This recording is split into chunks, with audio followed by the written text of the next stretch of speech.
আজই ডাউনলোড করুন আর এনজয় করুন আপনার পছন্দের শো। ঋষি ব্যানার্জি আমাদের পাড়ায় এসেছে দিদি। দিদি, উনি যদি সত্যি আমাদের বাবাকে ঠকিয়ে থাকেন তাহলে আমাদের খোঁজ করতে এসেছেন কেন?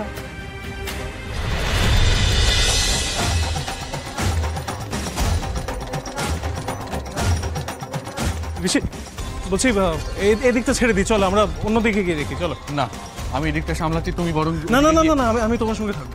না না না শঙ্করদা, আমরা দুজন যদি আলাদা আলাদাভাবে সার্চ করি তাহলে তাড়াতাড়ি কভার আপ করতে পারবো। না না ঋষি, আমি তোমাকে ছেড়ে যেতে পারবো না। আরে তোমার শরীরটা একেই ভালো নেই, তার উপর পুজোর সময় এই অচেনা জায়গায় পাড়ার রাস্তার মধ্যে তুমি একা একা হাঁটবে, তোমায় যদি কেউ নোটিস করে? কিচ্ছু হবে না। ঋষি দেখো, এটা তো কোনো প্রসেস না কাউকে খুঁজে বার করার, তাও তুমি এত করে যখন ইনসিস্ট করছো তাই খুঁজছি। But Rishi please try to understand, তুমি সাধারণ কেউ নও যে রাস্তা দিয়ে হাঁটবে আর কারোর মনে কোনো রকমের কৌতূহল হবে। আহা শঙ্করদা, এখন তো পুজোর সময়, লোকজন তো ঘোরাঘুরি করবেই, তাতে কি হয়েছে? তুমি চিন্তা করো না তো, কেউ আমাকে নোটিস করবে না। ঋষি তুমি কেন বুঝতে পারছো না?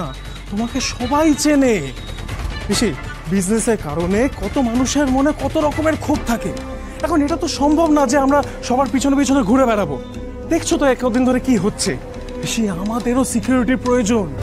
ওহ আচ্ছা ঠিক আছে, চিন্তা করো না, চলো। দাদা বলছি, কালো তিল আর চন্দনের গুঁড়োটা একটু দিন না।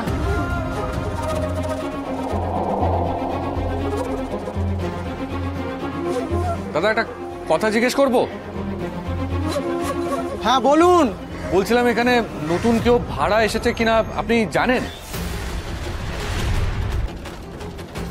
মানে দুটো মেয়ে বা কোনো পরিবার? ঠিক চিনেছি গলাটা, ঋষি ব্যানার্জি আমাদের খুঁজতে এসেছে নাকি এত লোকজন নিয়ে? এই রকম ভাবে বলা যায় না দাদা, নাম নাম কিছু আছে? না, নাম তো জানা নেই, কিন্তু দুটো মেয়ে বা কোনো পরিবার আসানসোল বা ধানবাদের দিক থেকে এসছে। আপনি কি জানেন? আপনার কাছে কোনো ইনফরমেশন আছে? যদি জানেন একটু বলুন না। না না দাদা, জানি না, এইরকম কোনো ভাড়ার কোনো নাম শুনি। ও জানা নেই। ঋষি বলছি এখানে আর থেকে কোনো লাভ নেই, সামনে তো আরো অনেক বাড়ির দোকান আছে, ওগুলো দেখি। চলো চলো চলো চলো।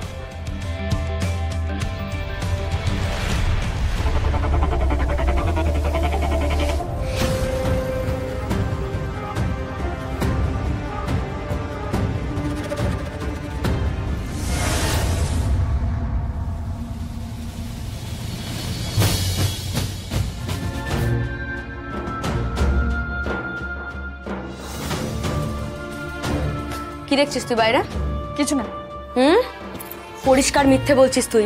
দৌড়তে দৌড়তে বাড়িতে ঢুকলি কেন? কেউ কিছু বলেছে তোকে? কেউ কিচ্ছু বলেনি আমাকে। ওই সত্যি করে বল, কি হয়েছে? আরে বললাম তো কিছু হয়নি। এই ভানু, ভানু এদিকে শোন তো একবার। ভানু এদিকে শোন একবার। আরে কি হয়েছে নাকি? ভানুদাকে ডাকছিস কেন? ভানু তুই চারপাশটা একবার দেখা, তো কোনো গন্ডগোল লেগেছে নাকি? না, কেউ বাইরে যাবে না, সবাই এখানেই থাকো। এই ওজি, কি হয়েছে রে তোর? কি হয়েছে সত্যি করে বল, আমি কিন্তু বেরোবো। এই ভানু, ভানু তুই যা তো, দেখে আয় তো কোনো গন্ডগোল হয়েছে নাকি। ঋষি ব্যানার্জি আমাদের পাড়ায় এসেছে দিদি। কিন্তু উনি আমাদের খোঁজ করছেন কেন? সত্যি তো দিদি, উনি যদি সত্যি আমাদের বাবাকে ঠকিয়ে থাকেন তাহলে আমাদের খোঁজ করতে এসেছেন কেন?